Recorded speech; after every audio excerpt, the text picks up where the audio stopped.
So just ignore me right now. I just realized I wasn't recording, and so I just, in case someone wants to go back, I just want to, I'm going to rewrite out everything, the steps I just did below. So hopefully this still shows up. So I'm just going to get rid of these things here without getting rid of the whole thing.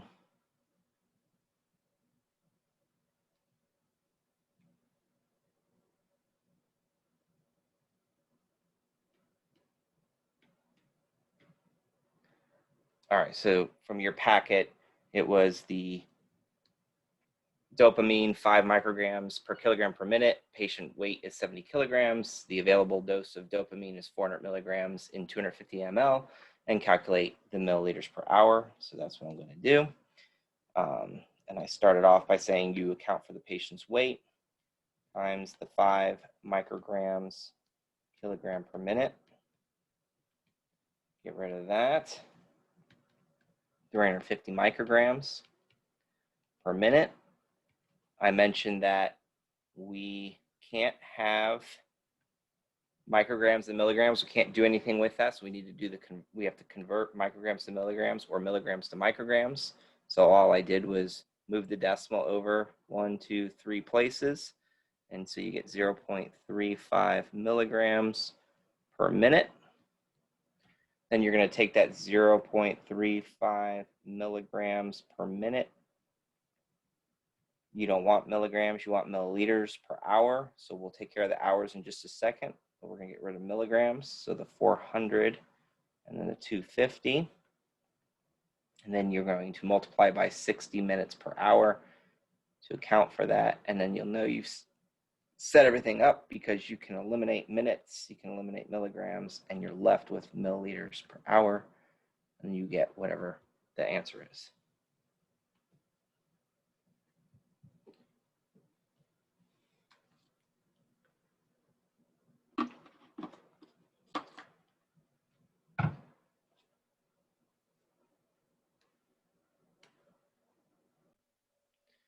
Okay, so for the heparin protocol, I didn't change the heparin protocol between the practice tests for the 220-230 third semester test and the 240 fourth semester test. So it still starts off with a 110-pound patient. So you need to convert that 110-pound patient to kilograms, so it's 50 kilograms. The trick to the protocol is just remembering that it's just a series of steps, that you don't have to follow all the steps. Just kind of tells, if you were in a clinical situation, this is the steps that you would follow. But for the drug calc math portions, you just answer the questions A, B, and C. So we're going to go ahead and start off by answering the questions, because I think this is just a review. So A says to calculate the bolus for the initial bolus. So we're going to take the patient's weight in kilograms and multiply by the bolus dosage recommendation, which was stated in the protocol and stated in step 10 of the protocol. And it says to bolus the patient with 80 units per kilogram. So we account for kilograms, and we'll have 4,000 units. Again, if all they were asking for was how many units to administer for the bolus, we'd be done, but it asks how many milliliters to administer. So that's where we have to go back into the protocol. And you look at step 2 of the protocol, and it tells you heparin 25,000 units in 250 milliliters, half normal saline, with a bolus dosage strength of 1,000 units per milliliter. So we're going to use the bolus dosage strength information. So 1,000 units per milliliter. And what we're going to get is 4 milliliters is our bolus dose. So really the only thing I can change in the heparin protocol is the patient's weight. But the things I'm going to box here, they stay constant. These things are always the same, okay? So I'm actually going to see if I can trace over that. These remain the same when we do the initial bolus. In B, it says to calculate the infusion rate after you've done the bolus. So the infusion rate is where we take the patient's weight, and we multiply that by the initial infusion rate recommendation, which is to start the drip at 18 units per kilogram per hour. So 18 units kilogram hour. 50 times 18 is 900 units, and that's per hour. Again, if it just asked us to tell us the flow rate in units per hour, we'd be done, but that's not what it's told us. It says milliliters per hour. So we need to account for that. And the way we can convert units to milliliters is by looking at the step 2, the heparin 25,000 units in 250 ml. So 25,000 units, 250 ml. We get rid of units. We're left with what we're looking for, which is milliliters per hour. And the answer is 9 milliliters per hour.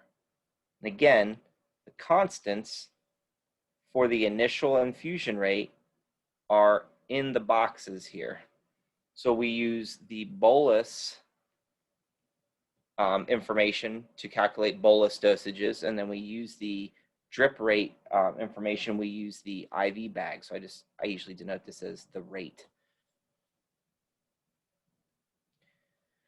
On the test, assuming that you have this question on your test or a similar question like this, this would be how you would answer just one question. But on the practice test, I gave you two questions to answer. So basically a total of 4 like practice scenarios. So you'll either get just A and B where you got to these answers, or you'll get C part 1, part 2. Okay. So let's work through C part 1.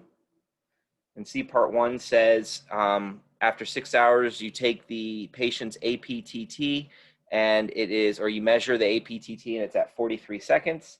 And then you just go into the boxed area, the boxed table area of the protocol, and look for the range in which 43 seconds falls. And that happens to fall on step 12. And so it tells us to rebolus with 40 units per kilogram, and then to increase the rate by 2 units per kilogram per hour.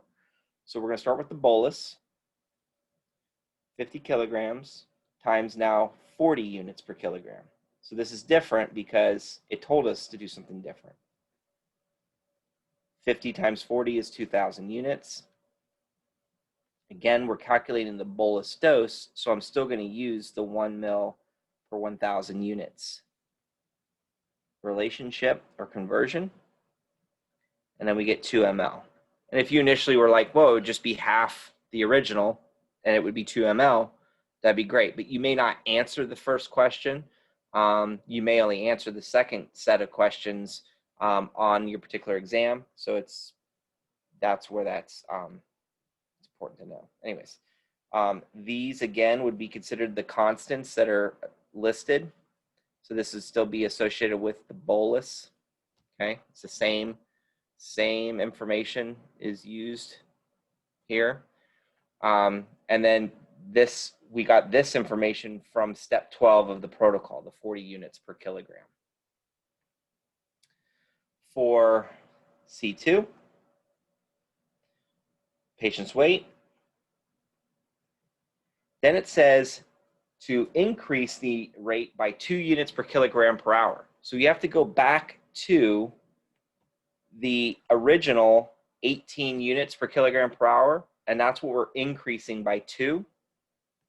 So my new number would be 20 units kilogram per hour. That's important.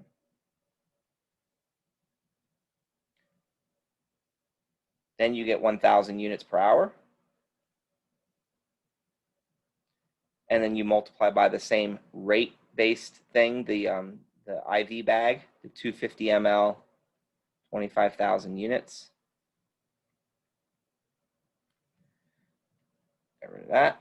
And we are left with 10 milliliters per hour. Again, keeping in mind, if you're asked at an APTT of 43 seconds, you'd still be using the same numbers that are here.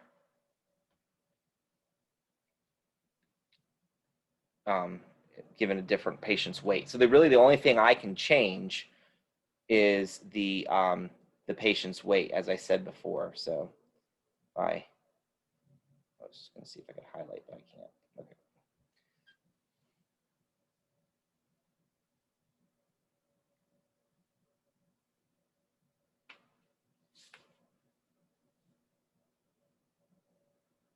Any questions on any of that, Renee? No, because now that I did it with you, I somewhat remember. It's just going to be a matter of doing practice questions on my own to just like reinforce the steps again. Yep. Yeah, it's just a matter of practice. So you got it then.